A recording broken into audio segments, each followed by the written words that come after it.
आपका नाम क्या है? रेखा। रेखा। कहाँ हो?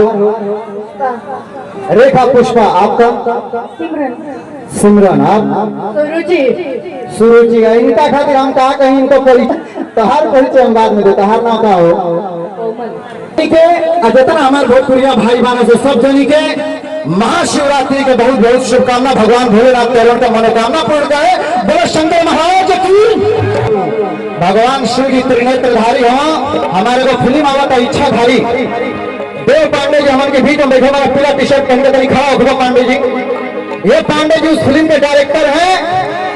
और मैं वादा कर रहा हूं लोगों से कि आप लोगों ने नाग नागिन का वैसा फिल्म भोजपुरी सिनेमा में पहले नहीं देखा होगा जैसी फिल्म इच्छाधारी आ रही है।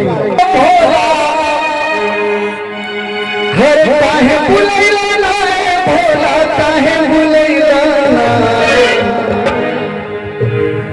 हर काहे बुलैला भोला, काहे बुलैला, आजा भोला काहे बुलैला, हर तरह आजा काहे बुलैला।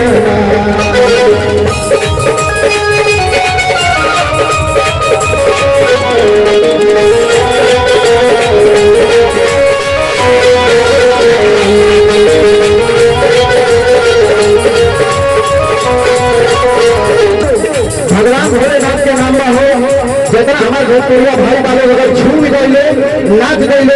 आज भगवान भोले बाबा भी सोची है ऊपर से बैठते कैलाश से कि हमारे भक्त खाली यश कुमार ना है, हजारों भोजपुरिया वाले तो जय माता भगवान भोलेनाथ के नाम का।